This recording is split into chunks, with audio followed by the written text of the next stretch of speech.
नमस्कार साथियों, आप देख रहे हैं रियल इंडिया माही व्लॉग, वो मंच जहां शिक्षा से जुड़े फैसलों को भावनाओं से नहीं, नीति, दस्तावेज और जमीनी असर के पैमाने पर परखा जाता है।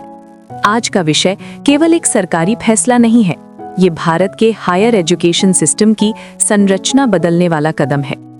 केंद्र सरकार ने विकसित भारत शिक्षा अधीक्षण विधेयक को कैबिनेट की मंजूरी दे दी है और इसके साथ ही उच्च शिक्षा के रेगुलेशन का पूरा मॉडल बदलने जा रहा है। फैसला क्या है? साथियों, अभी तक देश की उच्च शिक्षा टुकड़ों में रेगुलेट हो रही थी।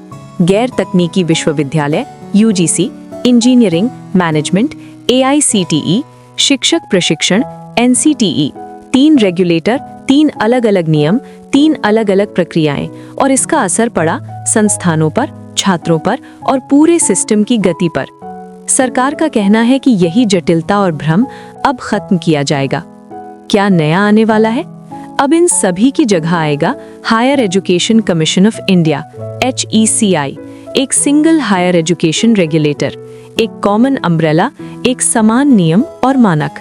सरकार के मुताबिक HECI की 3 मुख्य जिम्मेदारियां होंगी: कॉलेज और यूनिवर्सिटीज का रेगुलेशन, संस्थानों की मान्यता, अक्रेडिटेशन, एकेडमिक और प्रोफेशनल स्टैंडर्ड तय करना, यानी पढ़ाई की गुणवत्ता, नियमों की स्पष्टता और संस्थानों की जवाबदेही, तीनों एक ही सिस्टम के तहत। लेकिन एक बेहद अहम बात सरकार ने साफ किया है कि फंडिंग HECI के दायरे में नहीं होगी।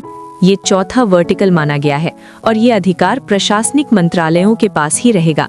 मतलब HECI नियम बनाएगा, मान्यता देगा, गुणवत्ता देखेगा, लेकिन पैसा कौन देगा? संबंधित मंत्रालय।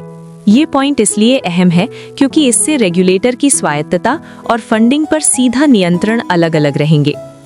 NEP 2020 से क्या कनेक्शन है? साथियों, ये फैसला अचानक नहीं आया है।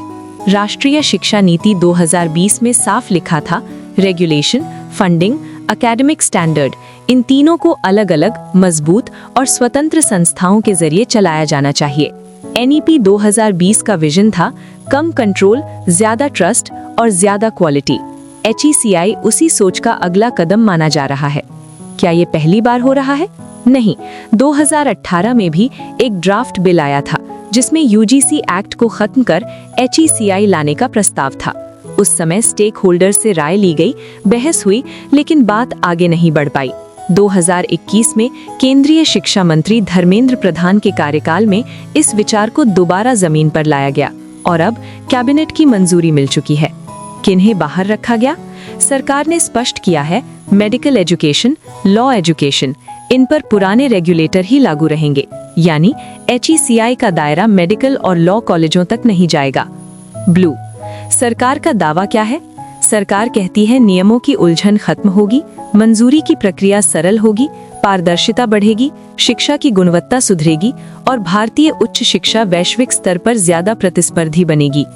लेकिन असली सवाल, साथियों, हर बड़ा कानून कागज पर अच्छा लगता है, असली परीक्षा होती है जमीन पर, संस्थानों में, छात्रों के अनुभव में। अब देखना ये होगा कि संसद में इस विधेयक पर कैसी बहस होती है, राज्यों की भूमिका क्या रहती है और HECI कितना स्वतंत्र और प्रभावी बन पाता है। एंडिंग बात, ये फैसला भारत के हायर एजुकेशन सिस्टम में एक नए अध्याय की शुरुआत जरूर है, लेकिन ये अध्याय सुधार लिखेगा या नई चुनौतियां, ये आने वाला समय बताएगा। आपकी इस फैसले पर क्या राय है? क्या सिंगल रेगुलेटर सही दिशा है या राज्यों और संस्थानों की स्वायत्तता पर असर पड़ेगा? कमेंट बॉक्स में अपनी राय जरूर लिखिए। ऐसी ही तथ्य आधारित, गहराई से समझाने वाली रिपोर्ट के लिए जुड़े रहिए रियल इंडिया माही व्लॉग के साथ। जय हिंद।